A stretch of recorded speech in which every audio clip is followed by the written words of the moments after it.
Hello. How is everybody on this Friday the 13th? Are you feeling quite spooky? I felt like I should do something kind of themed to Friday the 13th. I think it should just be spooky times today. So, I'm very excited to try out ASMR for the first time. I've been playing around with my settings a little bit, trying out different things to see what sounds the best, and hopefully it sounds good to you guys too. So I'm gonna be reading some top-ranked creepypastas. Alright, so this creepypasta is called, I've actually never read creepypastas before, so this is gonna be interesting. I investigate disturbing cases. Here are my stories, The Woman. Alright. They say that everyone has a case that haunts them. Personally, if it's just one case, then clearly whoever they are isn't doing very good police work. Being a detective is gritty and bleak. You aren't dealing with happy endings. You're dealing with the cold, hard truth. Sure, every now and again you'll get an easy case. The missing kid who just so happens to be at a friend's house. Or the argument turned bad where the bullet just happens to miss every vital organ. Open and shut, everyone goes home with a smile on their face, or at least the life they were given. But that's not the norm. Something you learn quickly from this job is how different we all are.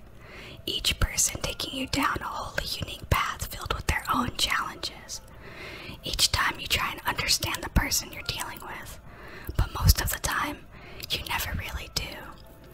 Even if you solve a case, you've opened doors that can never be shut.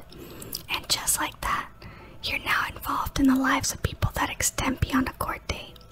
Someone doesn't stop being dead after a guilty verdict. A woman doesn't stop crying after her abuser is sentenced. And a person doesn't stop being missing just because you moved on to another case. At the end of the day, if you can't cope with being haunted by what'll eventually amount to a hell of a lot more than one case, then this isn't the job for you. That being said, when the case of a missing girl was casually dropped on my desk one rainy August afternoon, I was less than reluctant to make it a priority. Don't ignore that one, Smith. The woman hovering above me said sternly with her finger firmly pressed down on the stack of paper. Detective Evelyn Jaws had been hard on me from day one. I'm not quite sure what started our rivalry, but from the second we had our first conversation, I knew that she'd had a whole life of being a hard ass. Naturally, being someone who likes to push people's buttons, it made her fun to mess with, which in turn forced her to push me harder. But this time around, I could tell she wasn't in any sort of mood to play. Chief wants you on this case immediately. He said if you don't make progress with it, then he's coming for me, which means I'm coming for you. I looked at the papers on my desk and quickly thumbed through them, scratching at my short beard as I went. Missing kid? Shit, okay. I see why he wants me on this, but why in the hell does he think I need a babysitter? She shrugged. Not sure, Chief is just really set on this thing getting looked at. As I started to skim the documents, I quickly realized there wasn't much to go on. Faye Mizuki was your typical 15-year-old girl. From what I saw, not much stood out, and that was the problem. All that we really had to go on was some interviews with known acquaintances, some known locations, and statements from the family. This was odd. Why would a girl who lived an otherwise boring, routine life just disappear? I didn't feel like she seemed like the type of girl to run away independently, so it appeared obvious one of the two things was true. Everything we knew about her was wrong, or she was taken. Will you go to senior prom with me? It wasn't much to go on, but boiling down a disappearance to one of two scenarios immediately cut out many potential dead ends. And by the next day, I planned to have it down to one. I could feel determination starting to fill my body. In response, I took a big gulp of the cold coffee sitting near my computer. As I began to furiously type away, as I could feel inspiration starting to make the neurons in my brain fire like an old western shootout. Evelyn had seen me make this change before.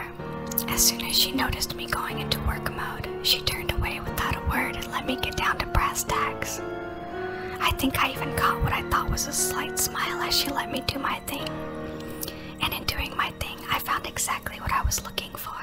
Absolutely nothing. Even when doing a deep dive into our immediate and extended family, there wasn't a single iota of noticeable information. These people were spotless. Not even so much as a traffic ticket to speak of. Oh, thank you so much for the follow, Crybaby Buffle. I hope you're not crying now. I hope you're spooked. Actually, just kidding, it hasn't really gotten spooky yet. When I reviewed some of the other documents I had been given in more detail, I noticed a trend in those interviewed. They had all come from spots that Faye was known to frequent, but the same things said were practically the same. Quiet, polite, never stuck out from her group of girlfriends. If I didn't know any better, I think they didn't even know she existed. It almost seemed like they were just talking about some generic teenager. The only person who had slightly more to say was the owner of an Italian place. And he said, "That's a spicy meatball." I'm just kidding, it doesn't say that. It's already super spooked, the music is making me cry. I'm soggy Buffle now, oh no. At least I'm glad the music is working. I needed some spooky background music to set the mood. He mentioned that she and her family visited the restaurant a lot and that Faye seemed really close to her parents. Unlike a typical teen, Faye engaged them. She wanted to have a close relationship with her folks and never took the opportunity to be out with them for granted by being on her phone. If only all kids felt like that, but I digress. Okay, so this was written by a boomer. Either way, this was all useful information. I had an idea of who Faye was. While I'd still do my due diligence on the facts, I knew what I was looking for. I was looking for the thing or person that stuck out from the blandness. However, I also knew I wasn't going to do that by talking to the people accustomed to seeing that side of her. By the next morning, I was drinking warm coffee in the office of her principal, Miss Thompson. I could immediately tell that Miss Thompson was a no-nonsense type of person. She came off as mean-spirited. Her sharp tongue betrayed the image of the short, almost sweet-looking old lady one could easily mistake her for. I digress. This is a spicy meatball. I wonder if the Italian family she was talking about was Mario. It's a me, Mario.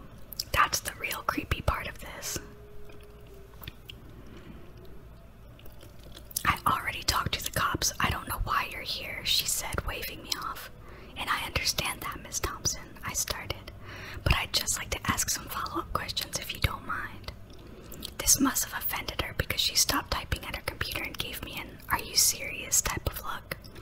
I could tell through her dark lenses that she was rolling her eyes, and she made it a point to say her next word slowly. I don't know what happened. I know your people are slow, but that should be pretty straightforward.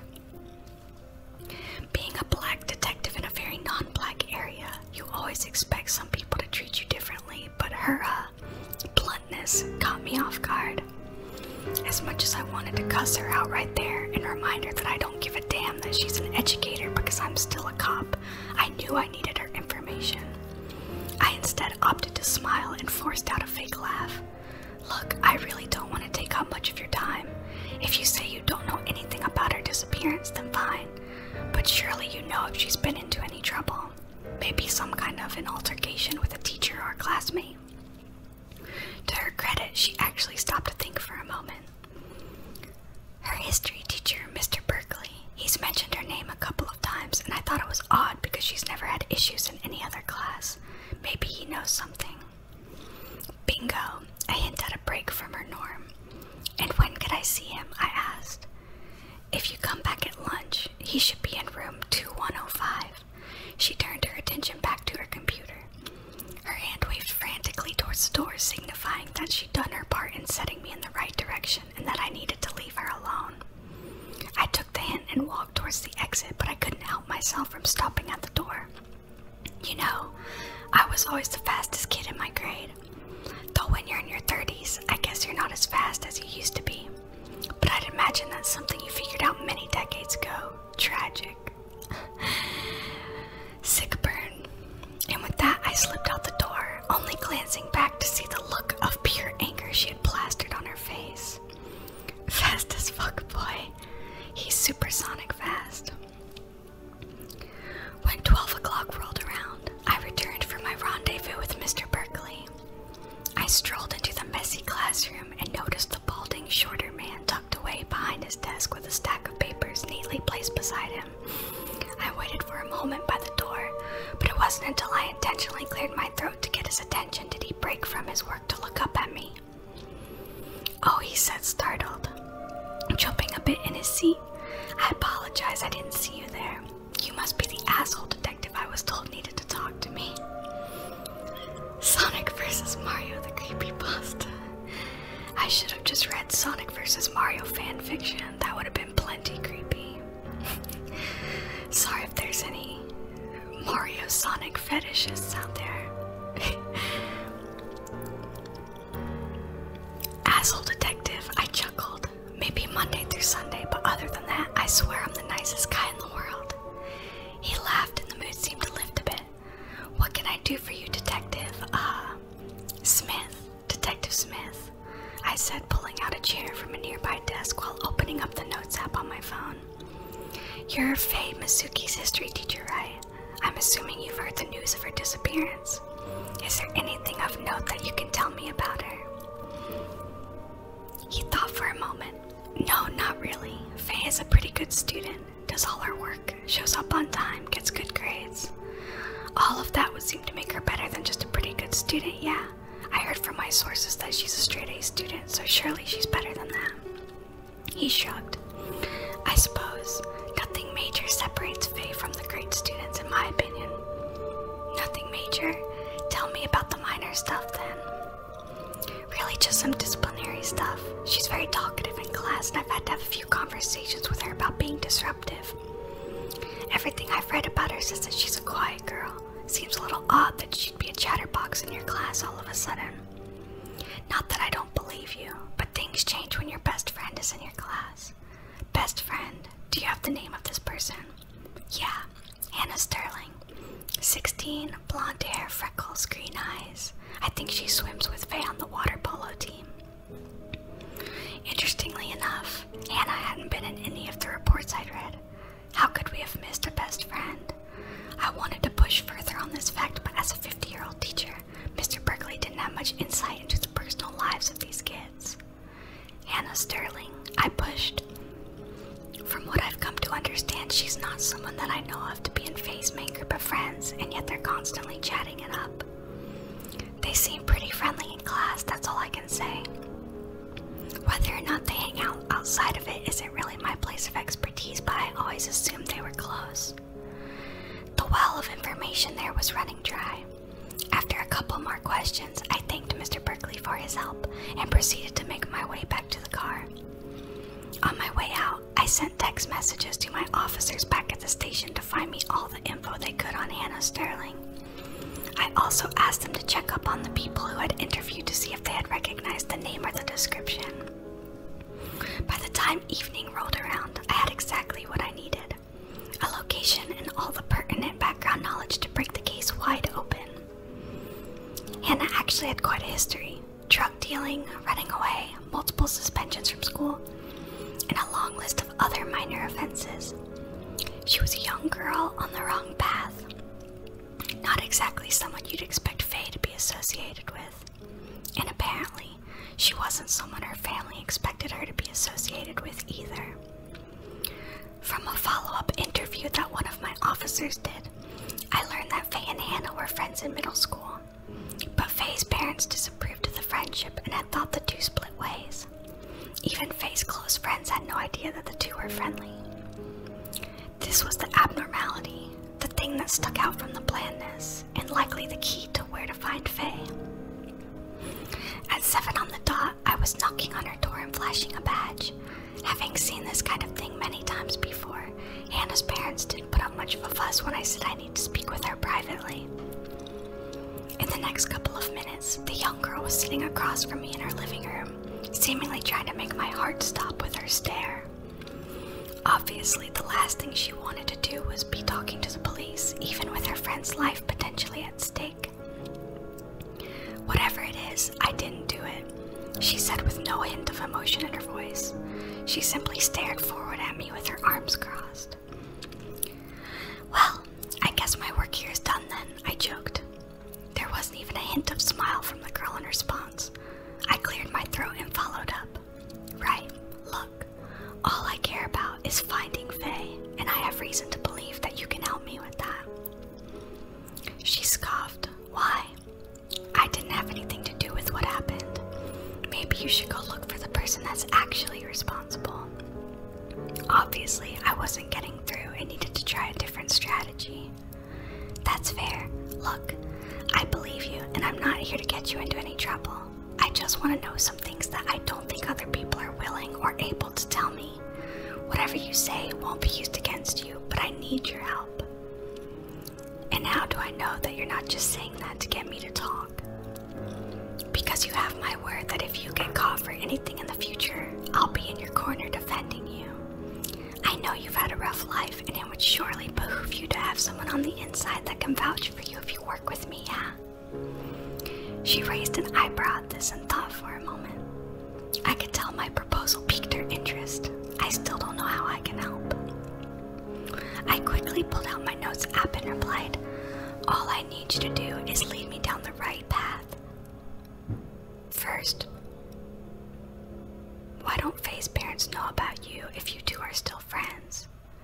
She shrugged. We don't really advertise our friendship. Faye is very much a goody-goody, and it'd be bad for her image if we were seen hanging out. But I do really care about her, and we have fun together. So you'd say you make it work behind closed doors? I guess. We see each other on the weekends when she's not with her other friends, mostly in secret spots I know of around the area. And where would those spots be?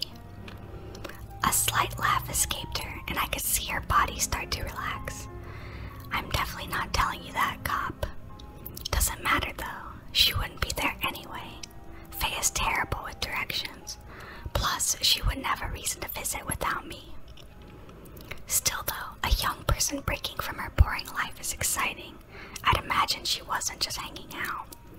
I think she would also be looking to you for other, new things into her life. I mean, she started smoking and drinking a little bit recently. Really? You're underage girls. Where on earth are you getting the drugs from? Weed comes from a lot of places, she said with a slight smile. Can't say exactly. The alcohol is usually brought by this guy we've been smoking with. A third player in all of this, I whispered to myself. I leaned in for more details and asked, a guy you've been smoking with, where'd you meet him and what's his name?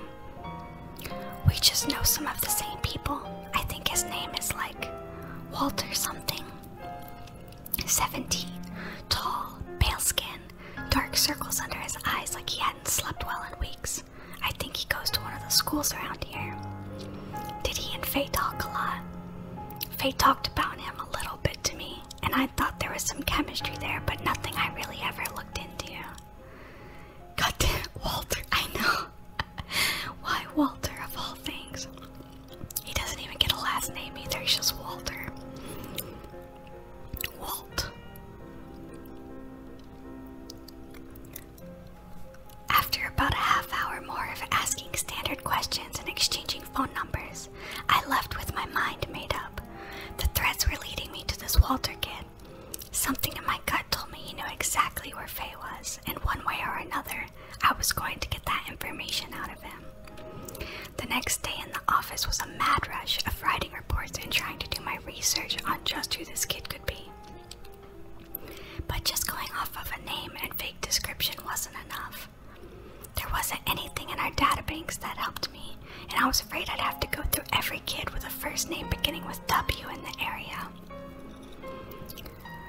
Frustrated, I decided to step outside to take a break. But before I reached the door, I bumped into Detective Jaws. "Smith," she said a little too forcefully.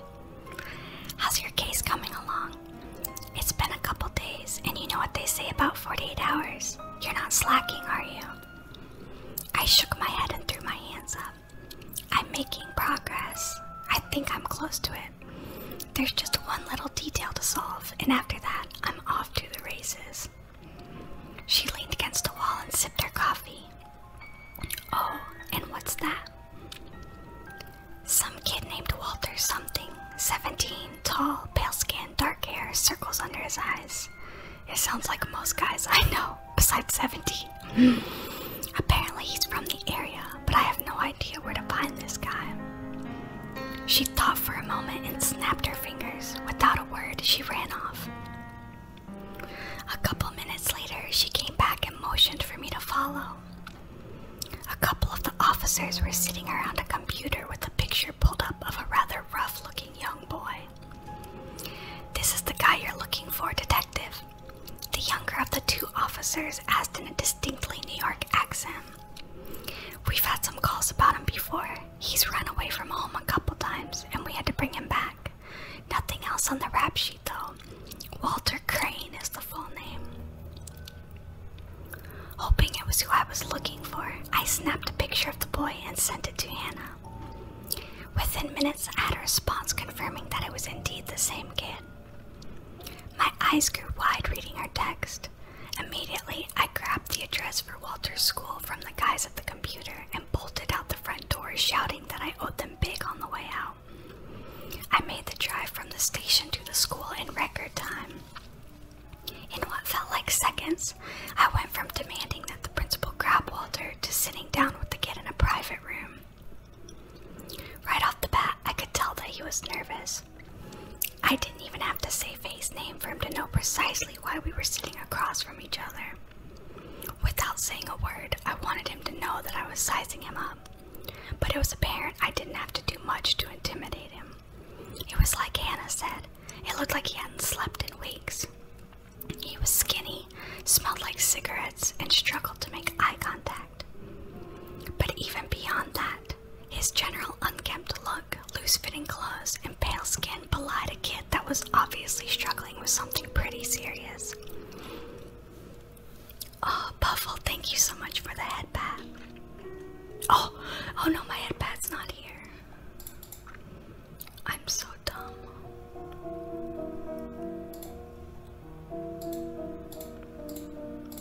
Here we go.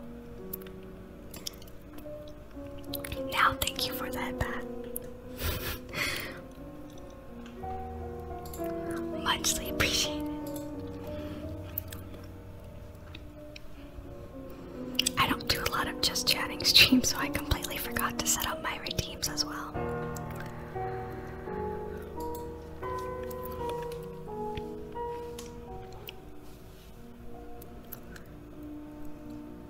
Okay, no bruises to indicate that there was abuse, but that didn't mean there wasn't any going on.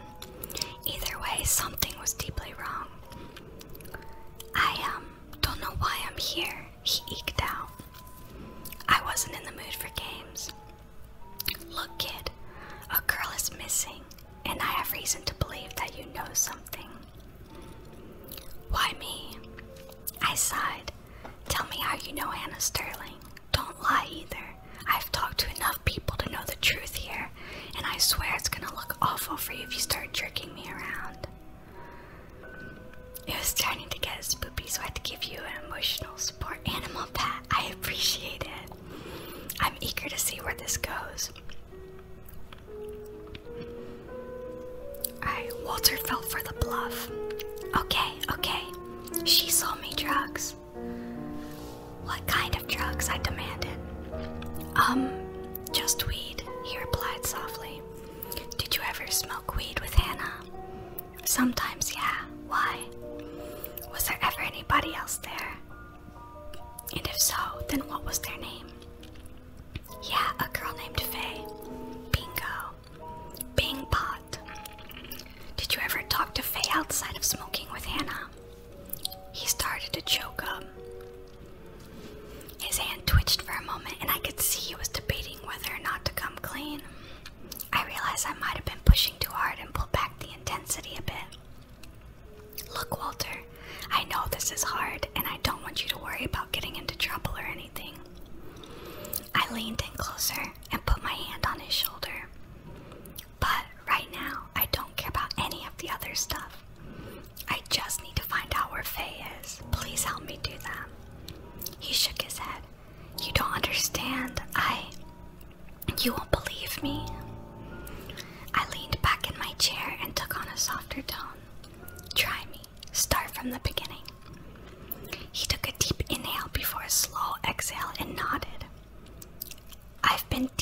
some stuff. No, something. This thing has kept me up for the past couple of months. I've been really scared. It said it'd take me to its home, just like it took other people, unless I gave it something to take my place. It visited every night. I knew it was getting closer and closer to taking me. It reminded me every damn day of what it wanted. I started buying weed from Hannah to help me sleep, and that's where I met Faye. She's a really nice girl, just really naive. I could tell that she liked me a bit, and I used that. I'm so sorry that I did, but I needed someone to take my place. I told her I knew a cool spot we could hang out at, so I drove her out there. And that's where you'll find her, at its home.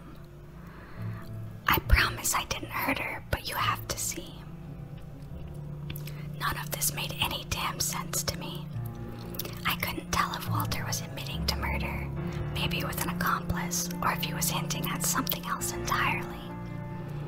I must have not even noticed how long I was in my own thoughts while taking notes, because before I knew it, the kid was rocking back and forth, crying about how sorry he was.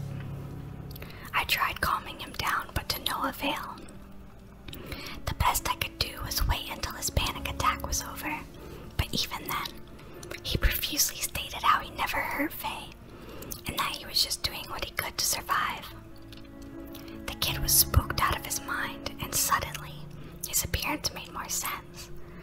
This was caused by stress, and a hell of a lot of it. Eventually, I managed to get an address for the place and got all of Walter's contact info, telling him I'd be in touch.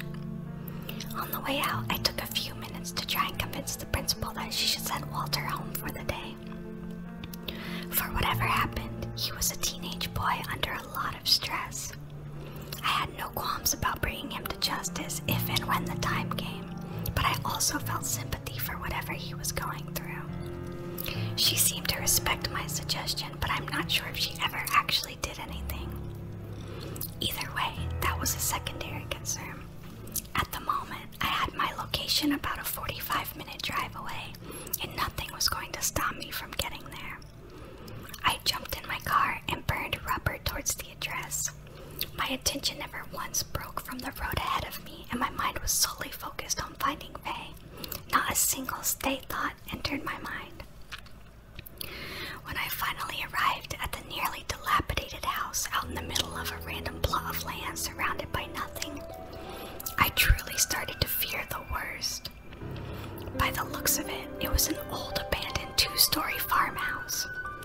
I'd done this job long enough to know that with nothing around for miles, it'd be the perfect spot for a murder. Even standing a reasonable distance from the old farmhouse, I could catch a whiff of a pungent odor. As I walked closer to it, the stench only intensified. What the hell? I thought to myself as I went for the door. It only took a slight nudge for it to open. But what I saw inside, Jesus, it was fucking horrible. The light from outside poured in through the various holes in the farmhouse, illuminating the various dead bodies strewn about. Most of them appeared to be animals, but some were undoubtedly human, and most were very young. What kind of sick bastard would do something like this, I thought. I pulled my gun and shouted for whoever was there to come out slowly with their hands up. I waited for about 30 seconds with no response from anywhere in the building. I shouted again, and still no response. But despite the silence, I knew I wasn't alone. To this day, I don't know what force drove me to do it, but I had this indescribable urge to look up.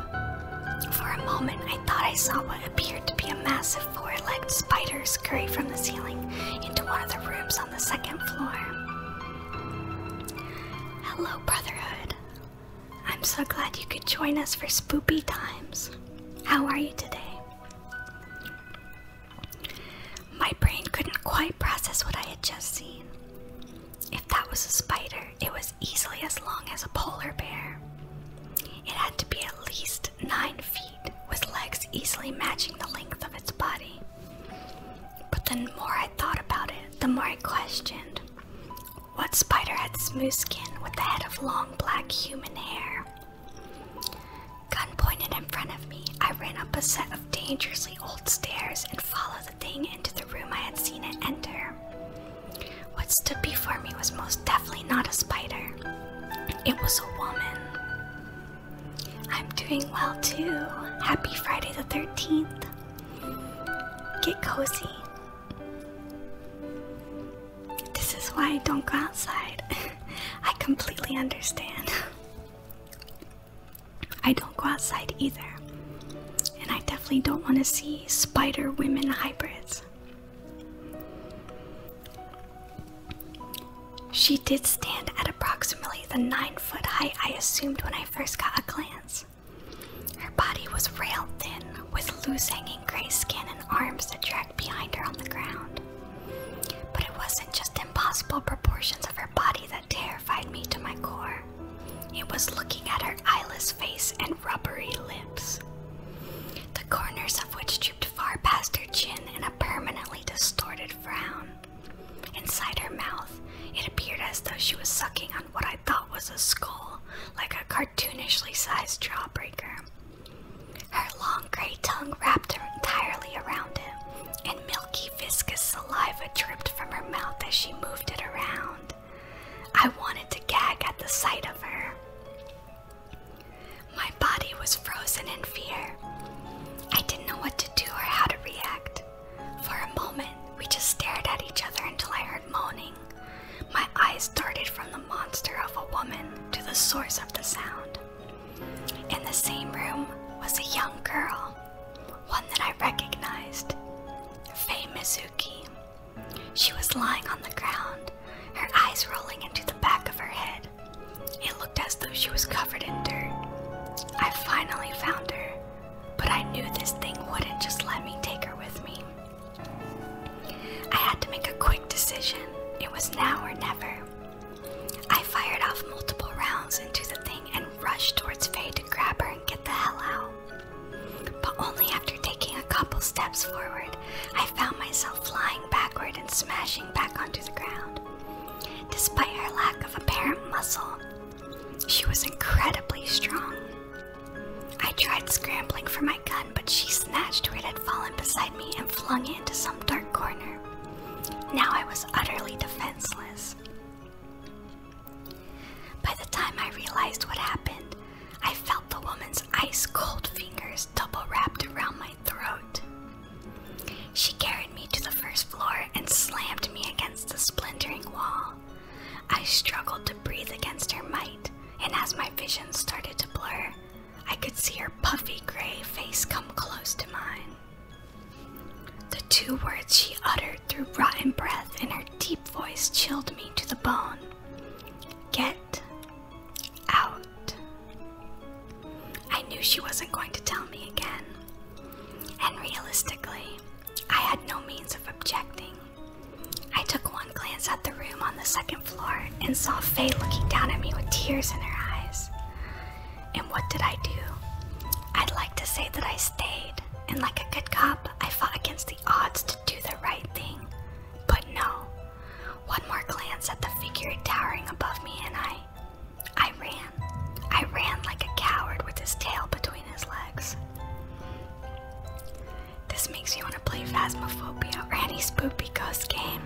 Me too. I actually really love Phasmophobia. If I wasn't gonna read Creepypasta, I was considering playing some solo Phasmo. I'm going to poop in my pants. Oh no. I didn't mean for it to be that spoopy. The fear of the moment and of that goddamn thing was too much. I didn't even look back at the farmhouse until I was safely locked in my car and calling for backup. The desperation in my voice as I begged them to save me from that monster was apparent. It took a while for them to arrive. All the while, I was trying to process just what the hell had happened. When the officers arrived, I broke down what had happened, and they just looked at me in disbelief.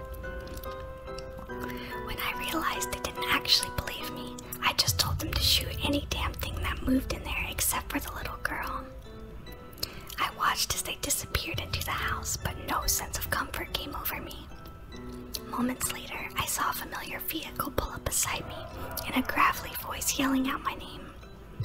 Turning to the large figure behind me, I asked, "Chief, what are you doing here?" He fumbled in his pockets for a bit and then pulled out a lighter and cigarette, setting the tip ablaze as he answered. "I wanted to see this one through personally. You look like shit, Smith. What the hell happened?" "We should play Phasmo together sometime if that's okay. Yeah, that would be really fun. You should join my Discord. I'd love to plan playing Phasmo with some of you guys." Thank you so much for the follow, Brotherhood. And hello, Ko. I'm so glad you came to my ASMR stream.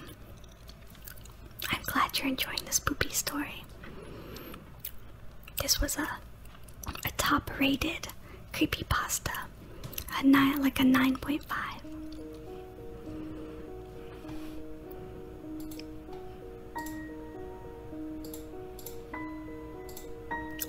It's so large.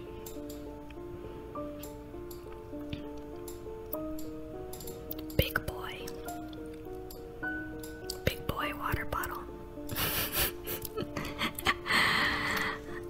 I'm a very thirsty mouse.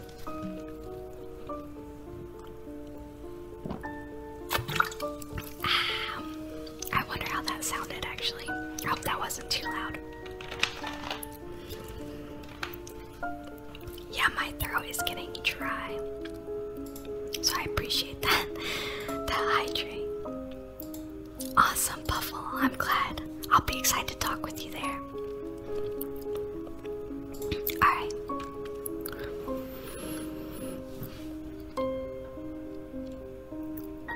Flashbacks of that horrible thing crossed my mind, and I shook my head, repulsed at the thoughts.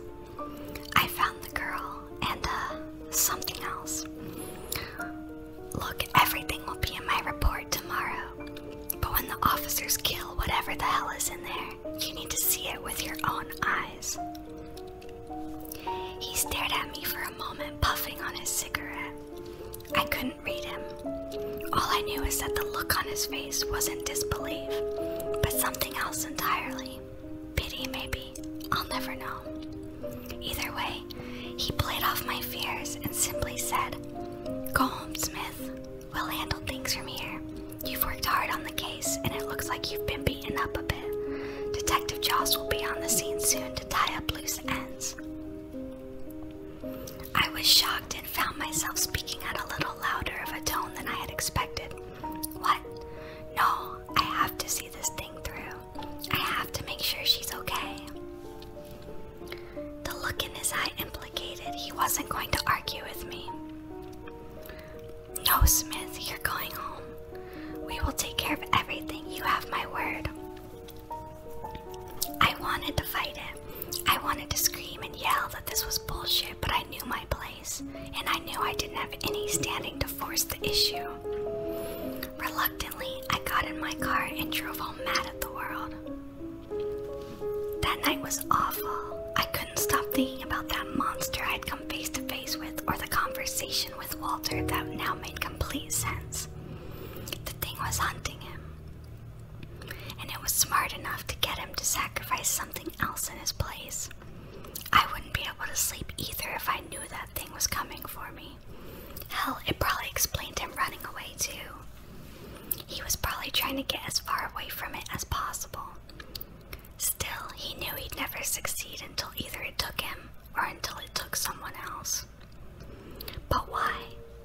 Why not just take the kid? Why did it matter who it was if it was just hungry? Did it just like to fuck with people? Did it have some kind of sick mind that matched its even sicker appearance? I wish I knew. The next day, I tried to keep a sense of normalcy. My morning was fine, albeit I scared myself a couple of times, thinking that lady had found itself in my house. I threw myself into my work the next day, finishing my report in record time. I wanted to hand so that I could ask him about what went down the previous day. But in response, he simply asked me to close and lock the door behind him. "Sit down, Smith," he said calmly, and I did. "Look, I appreciate you doing the work you did. You're a damn fine cop, damn fine. But here's what's going to happen. I know you. You're an honest guy. You want to do things the right way, and your report is going to reflect that, isn't it?" Yes, I replied cautiously. "I respect that, but this report on my desk doesn't exist." He pulled out a stack of papers from his desk. "This is actually the report that you emailed me today and handed to me in person. It says that you talked to the Walter kid. He told you that Faye had tried some new drugs, found a spot to use them in, been killed by an unknown assailant, and that the farmhouse she was using had been burned down, likely by a homeless squatter on accident. That sounds more realistic, doesn't it?" What was he saying to me? My blood was boiling, and it took everything in my power not to rush the man right there and crack him across the jaw. "Sir, that's not at all what happened. The girl was alive when I saw her. There were armed officers who went in to take her." He nodded. "And what, Smith? They went to fight a creature of the night like superheroes. You were there. There's no way they didn't see. There's no way you didn't see." I was beginning to crack. He sighed and leaned back in his chair. "I was there, and I did see a lot. Look, it doesn't do either of us good to lie. Smith, there are things out there, things that we are completely incapable of dealing with. So we just run and hide," I snapped. "Isn't that what you did?" He calmly replied. He was right. His words stung like a salted dagger to the gut. What could I even say? But that's not what we do. I was wrong. He exhaled loudly. "Let's say that people believed us. We don't live in a world where anyone could ever accept that things that go bump in the night are real, even if we say it's true. We'd get looked at as crazies who aren't doing their job. But let's pretend like that's not the case. Where do we go from there? Arrest something like her, keep her in jail with all the other criminals. Smith, do you think burning down that farmhouse killed her? No, just scared her off. We literally don't have the capacity to deal with things like that. So what's the next best move? Stop the panic. Move those things to more obscure locations if we can, but otherwise operate as if things are normal and move on."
rated highly.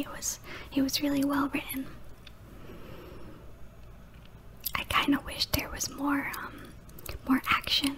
I guess it was a lot of dialogue and a lot of setting up. It was really good, not too spoopy. Yeah, I agree, not too spoopy.